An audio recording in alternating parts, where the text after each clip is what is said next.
Well, it's a topic we talked quite a bit about during the campaign season, and we're going to talk a little bit more about it now. Heroin and opioid addiction is reaching epidemic levels in this country. We have two disturbing facts for you. Every 19 minutes, a person dies from opioid addiction. So by the end of the show, 3 people have died. Heroin deaths have now topped the number of gun homicides in the United States. And here's another way to sort of understand these numbers. Here's Texas Ranger Stadium. Check that out. Imagine that stadium with every seat filled. That's the number of people who've died of drug overdoses in just 1 year. My next two guests are working to change this. Joining me now, former House Speaker Newt Gingrich, who's a Fox News contributor, and former Congressman Patrick Kennedy. So, you know, when someone is thinking about this issue, maybe they wouldn't put the two of you together. I'm just curious, Speaker Gingrich, how you two came together on this issue. Well, Patrick and I, when he was in Congress, had worked on health information technology and electric medical records. And then I had been working on Alzheimer's issues along with former Democratic Senator Bob Kerrey. Patrick, then I'll let him talk for himself, but he formed a real serious look at brain diseases and mental health and asked me to come up a couple years ago. Clifton and I went up to his annual forum, and it was such a great experience. He does such wonderful work that we said, gee, we ought to find some way to continue to work together on this. And the opioid epidemic is one of the real crises in American public health, and so it's kind of a natural partnership. And what is the partnership about, Patrick? Tell our viewers a little bit about the work that you're attempting to do. Well, this is bipartisanship because all we're interested in is the real solutions. And the solutions are out there, we're just not applying them. And both Democrats and Republicans should approach this like they would any other chronic medical issue.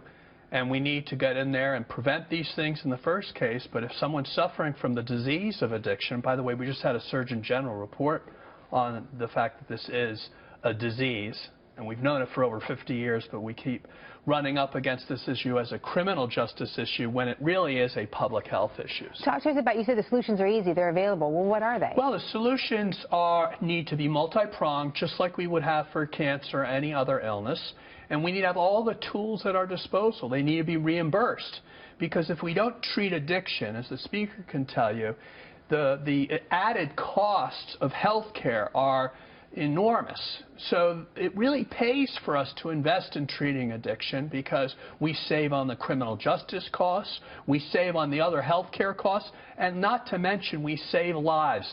These lives are our family members, they're our friends, our co-workers. We have to address this in the way that we know how. The war on drugs is something I'm sure our viewers are very familiar with, Speaker Gingrich, and the war on drugs has taken many different forms. It could be the war on the drug itself, or the war on the addict, or the war on Mexico, whoever's bringing the drugs in. The war has taken many different forms. So what is different about your approach, and why do you think it'll work? I think there are 3 parts of this. There is prevention. Can you treat people in such a way that they don't ever become an addict? There is what do you do with somebody who has a treatable condition? And then there's the problem of how do you reduce the supply? Well, what we're focused on, and I think people need to appreciate that opioid addiction is different than alcoholism. In opioid addiction, your brain gets used to a certain amount of stimulus. If you then go through treatment and you withdraw, your brain reduces its ability to accept the opioids. If you then backslide, you overdose, you kill yourself because your brain can't cope with it. So it's a trap. There may be those that, though, have a hard time with this as a disease, though, Patrick. You know, they say, well, listen, I don't choose cancer, but there are those that choose that first step to take a drug. So explain that. So understand, people don't get up in the morning and try to alienate their family, their friends, and try to get arrested and lose their job. That's not what the normal human being does. So clearly have to concede that this is not simply issue of personal will, because most people would not choose to do these things.